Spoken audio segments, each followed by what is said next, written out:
이시종 지사는 확대간부 회의에서 산불 예방 및 초동 진화를 위한 산불 방지 대책 총력 추진과 정부 추가 경정 예산안 편성 대비를 강조했습니다. 먼저 건조한 날씨와 강풍으로 전국 곳곳에서 산불이 발생하고 있다며 산불 예방에 각별히 신경 쓸 것을 요청했습니다. 특히 불법 소각 행위 등에 대한 단속을 강화해 한 건의 산불도 발생하지 않도록 철저하게 대비하라고 당부했습니다. 이어 정부 추가 경정 예산 편성과 관련해 중앙부처를 방문해 충북 현안에 대해 충분히 설명하고 공모사업이나 예타사업 등 신청 서류 작성 시 전문가의 조언을 구하고 회의를 갖는 등 검토 절차를 거쳐 완성도를 높일 것을 지시했습니다. 충청북도는 4월부터 기초연금을 월 최대 30만 원까지 인상해 지급합니다. 충청북도는 기초연금법 시행령 개정으로 소득 인정액 하위 20%에 해당되면 최대 30만 원, 하위 20에서 70%는 25만 3,750원의 기초연금을 받게 됩니다.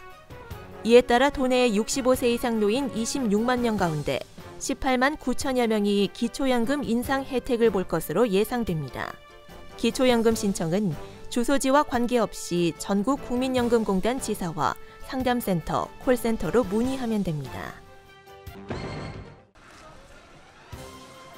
충청북도는 국가균형발전위원회가 주관한 2019년 지역발전 투자협약 시범사업에 세계 3대 광천수 초정 클러스터 관광육성 사업이 최종 선정됐다고 밝혔습니다.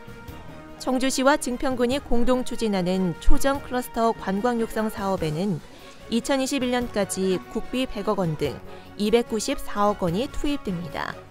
사업의 핵심 목표는 초정약수 명성과 치유 효과를 적극 부각하는 것입니다. 또한 오송바이오, 청주국제공항, 증평 좌고산 휴양림 등과 연계해 충북의 대표적인 치유 관광 클러스터를 조성할 계획입니다. 충청북도가 공사와 용역 사업의 청렴도를 높이기 위해 청렴 후견인제를 강화합니다. 청렴 후견인제는 충청북도가 발주한 2억 원 이상 사업 현장에 감사관실 직원과 도민 감사관이 나가 현장 감독 공무원들의 청렴도를 파악하는 제도입니다. 지난해까지 1년에 한 번 후견인이 현장을 방문했지만 올해는 상반기와 하반기로 나눠 2차례 방문하게 됩니다. 충청북도가 미세먼지를 줄이기 위해 대규모 숲을 조성합니다. 올해는 청주 산단과 금왕 산단 등 2곳에서 사업을 진행합니다. 청주 산단 주변에는 26억 원을 들여 2헥타르 규모의 미세먼지 차단 숲을 만들고 중앙 분리대 녹지와 띠 녹지 등도 만들기로 했습니다. 금왕 산단 주변에는 20억 원을 투입해 3.6헥타르 규모의 차단 숲을 조성하고 완충 녹지대, 저감숲, 가로숲 등으로 꾸며집니다. 충청북도는 사업이 완료되면 미세먼지를 차단하고 저감하는 데 효과가 있을 것으로 기대하고 있습니다. 알림마당입니다. 청주시가 미세먼지 발생 원인인 질소산화물 배출을 최대 50%까지 억제하는 전옥스 버너 설치를 지원합니다. 지원 대상은 중소기업과 비영리법인, 단체, 공동주택 등이며 교체 용량에 따라 대당 300만 원에서 최대 1,520만 원을 지원합니다. 신청 기간은 오는 15일부터 24일까지로 청주시청 기후대기과에 방문 접수하면 됩니다.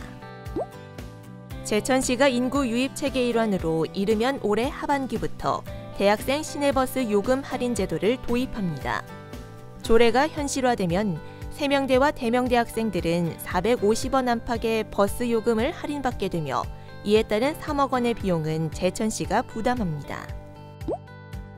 교육부가 공모한 2019년 성인 문해 교육 지원 사업에 음성군이 선정됐습니다. 지난 2016년부터 성인들에게 교육 기회를 주기 위해 성인 문해 교육을 시행 중인 음성군은 올해 1,000만 원을 들여 삼성면과 대소면, 맹동면 3곳에서 성인 문해 교육 강좌를 개설합니다. 교육은 모두 80시간으로 읍면단위 어르신들에게 글을 가르치게 됩니다. 괴산군은 올해 8.2톤 규모의 우렁이를 친환경 벼 재배 농가에 무상 공급한다고 밝혔습니다. 괴산군 농업기술센터는 부화된 우렁이를 키워 5월 말부터 분양할 예정입니다. 우렁이 분양 신청은 친환경 인증 벼 재배 농가라면 누구나 가능하며 자세한 사항은 괴산군 농업기술센터 작물환경팀으로 문의하면 됩니다.